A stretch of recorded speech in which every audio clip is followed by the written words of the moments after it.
దర్శిపట్నంలో power saving సందర్భంగా ర్యాలీలో మంగళవారం దర్శి నియోజకవర్గ Telugu Desam party in charge doctor Gottipati Lakshmi మరియు మాజీ శాసనసభ్యులు నార్పశెట్టి పాపారావు, టీడీపీ యువ నాయకులు doctor Kadiyala Lalitha Sagar, electrical EE Srinivasarao, CI Ramarao, Darsi MRO Sravan Kumar, Darsi municipal chairman Narpasetti Pichaiah, Darsi market yard chairman Daram Nagaveni Subbarao, Darsi municipal commissioner Y Maheswararao, విద్యుత్ శాఖ అధికారులు, సిబ్బంది పాల్గొన్నారు. ఈ సందర్భంగా డాక్టర్ గొట్టిపాటి లక్ష్మి మాట్లాడుతూ సహజ వనరులు, ఇంధన పొదుపు, విద్యుత్ పొదుపుపై ప్రజల్లో అవగాహన అవసరమన్నారు. అవసరానికి మించి విద్యుత్తును వినియోగిస్తే భవిష్యత్ అంధకారం అవుతుందన్నారు. విద్యుత్తును పొదుపుగా వాడుకోవాలని, సహజ విద్యుత్తును అందరూ ఉత్పత్తి చేసుకునే విధంగా సోలార్ విద్యుత్ వైపు అందరూ మొగ్గు చూపాలని ఆమె పిలుపునిచ్చారు. కూటమి ప్రభుత్వంలో ప్రీతమ ముఖ్యమంత్రి వర్యులు నారా చంద్రబాబు నాయుడు, ఉప ముఖ్యమంత్రి వర్యులు కొణిదెల పవన్ కళ్యాణ్, ఐటీ విద్యాశాఖ మార్చులు నారా లోకేష్ బాబు, విద్యుత్ శాఖ మంత్రి వర్యులు గొట్టిపాటి రవికుమార్ కూటమి ప్రభుత్వం ఏర్పడ్డ తర్వాత ప్రణాళికాబద్ధంగా ముందు చూపుతో విద్యుత్ అంతరాయం లేకుండా నిరంతరాయంగా విద్యుత్తును అందించగలిగిన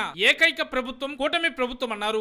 గతంలో చూశాం, విద్యుత్ ఒక రోజు ఉంటే ఒక రోజు ఉండని పరిస్థితి, ముఖ్యంగా రైతులకు విద్యుత్ అందని పరిస్థితులు చూశామన్నారు. కూటమి ప్రభుత్వంలో కరెంటుకు ఎలాంటి ఇబ్బందులు లేకుండా నిర్విరామంగా కరెంటు అందిస్తున్నామంటే అది మన కూటమి ప్రభుత్వం ముందు చూపన్నారు. అదే విధంగా ప్రజలు కూడా చైతన్యంతో విద్యుత్తును అనవసరంగా అవసరం లేకుండా వాడవద్దని, అవసరం మేరకు అందరూ వాడుకోవాలని, సోలార్ వైపు పయనించాలని ఆమె పిలుపునిచ్చారు. ఈ కార్యక్రమంలో దర్శి నియోజకవర్గంలోని ఎలక్ట్రికల్ ఏఈలు, దర్శి మండల టీడీపీ అధ్యక్షులు మారెల వెంకటేశ్వర్లు, పట్టణ టీడీపీ అధ్యక్షులు చిన్న, క్లస్టర్ మధు, నియోజకవర్గంలోని వివిధ హోదాల్లో ఉన్న కూటమి నాయకులు, కార్యకర్తలు, అభిమానులు, స్వచ్ఛంద సంస్థలు, ప్రజలు తదితరులు పాల్గొన్నారు.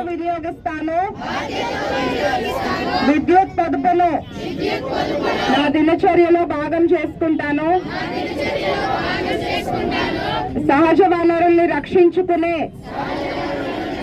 కాపలాదారుగా ఉంటాను.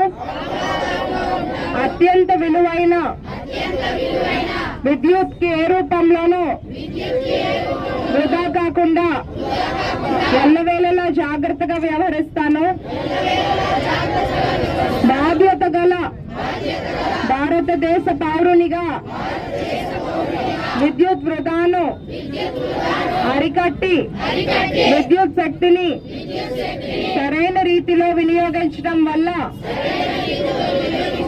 కలిగే లాభాలు వివరించి విద్యుత్ పొదుపు సందేశం అందరికీ చేరేలాగా పాటుపడతానని ఆత్మసాక్షిగా ప్రతిజ్ఞ చేస్తున్నాను.